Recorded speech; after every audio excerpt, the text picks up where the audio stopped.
Hello everyone, and welcome back to the last video of the year. I'll be sharing my current progress and if I finished my goals. Did I? Not quite yet, but the goals about figuring out how I want to have my endgame look has been fulfilled. It will be still quite a lot of work, but I'll take it.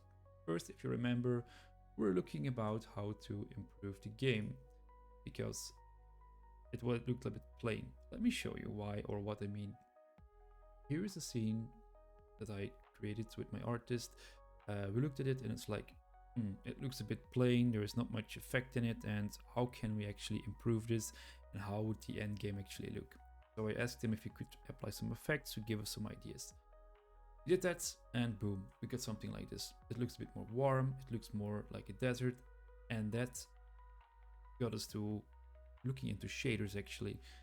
The effects here are a bit too much, I know, but it's just to get the general idea. So I started looking into the shaders as I mentioned before, and there's a website for it made by Godot community. As you can see, there are already some on the top, in the front page, that will, well, suggest to you.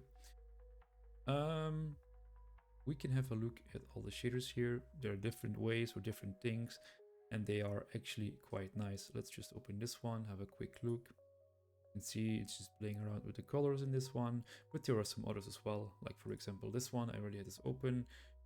It has a pixel art gradient effect on it. And then this one, for example, is also quite nice. It animates your background trees or your grass or whatever. And it actually makes you able to not animate everything from your pixel art. Well, at least in my case, but I think you can also use for different things. That's how powerful the shaders are. You can do much more with them. Here, for example, you can also have a 2D wind sway. Quite nice, right? The only thing is that these are most likely for Godot 3.x, like one of those versions. That means that you need to change the script a bit so it works with Godot 4.3. And actually, that's something I did. Based on the image you just saw, I wanted to have some light rays, and a test scene, I tried to work a bit with them. So if I activate this one, you will see that there is already some shades coming through. Start the game, you will also see that the light rays are there. Of course, these are just for testing purposes, but that's actually something quite nice to work with, so you don't need to apply effects for everything. Okay. Yes, floating unit for no reason. That's also part of the game. Well, and I also tried something else, like the manga lines. If I activate this, you see it's some background I can play. But the nice thing is it's fully done with shaders. You don't need anything else. There is no, well, textures from outside involved, no graphics. It's just shaders doing this. So yeah, if you don't know them yet, I really recommend that you look into them. I think they can be very useful for your game if you're also working on one. Aside from that, let's not save this one. And yes, this wasn't the first load I was working on. Go back to this one. As you can see, yes, I have also been working on different things. One of those is there are more graphics or more scenes added, like more towns, more playable parts, but still work in progress. One of the things I've been working on right now as well is, well, changing the way the controls work, or rather the way I can control them. Because, let me show you why. I had this great idea in the beginning to create one big script that includes every control for my player. What does that mean? That means that there is so much stuff going on in here, and it starts interacting with each other at some point, and you don't know where to look at some time. So you're having you're having a hard time to figure out what is interactive with what and how can I fix it. And when you fix it, you might break something else, and yeah, you know how it goes, right? So in order to fix that, I've been looking into the player state system, or into a state system. What does that mean? The player has a certain state, and this state will change, and there can only be one state. So only one state is played at a time. Let me give you an example. So this is just a base class. This just controls everything. It has virtual classes, which means these functionalities can be overridden at the time. And I have like player states here, and let's start with an idle state. The idle state is just a state that the player stands still and does nothing. Nothing else needs to happen. The player needs to stand and play that animation. But that's not all. This state also need to be deciding like what other states can go through. So from idle, you can go to the move state or to the jump state.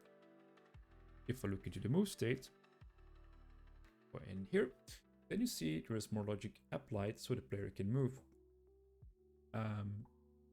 In this way, I'm isolating logic for each state or anything that I want to do.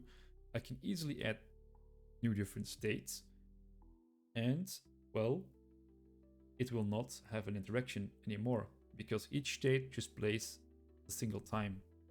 So that means, yeah, it's very predictable what's going on here. So yes, player states, still working on it. I'm trying to optimize it as much as possible. Probably over engineering it at some point, but yeah, that's fine, that's just me. But yeah, I think it's something good to know or good to investigate if you would work on your first game or work with games, in order to prevent that you're going, well, on the artist with every control. So that's one thing. As you have noticed in this scene, I have the background being animated, and I've been working with the new parallax background. So since one of the new Godot 4.3 version, I think it is, you have a new way of going around with the parallax effect.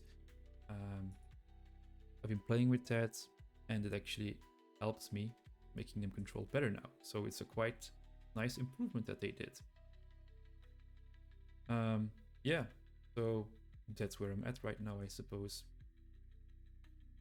I'm still working on other things, but there's so many things to work on, right? So the worlds to travel through, the towns, working on some bosses, it's all going on. And as you can see, the UI also changed. This is the UI I've been aiming for. So we have a bar that will actually be your energy, so to cast things, to fight, to move in certain ways. You have your life, as you can see. These are the flames, they represent your spirits. And there are some other spots open or left to use later on in the game. You fight items, these will enhance you, and some other items here that can be used in certain ways. So yes, there is progress, there is slow progress, but there is progress, and I think that's the most important part that's going on. So as always, thank you for listening and following me up. I wish you all the best, a great end of the year, have some nice, well, it's not really a party, but nice and good times with your family and friends, and I hope to see you next year. Thanks again, and bye bye.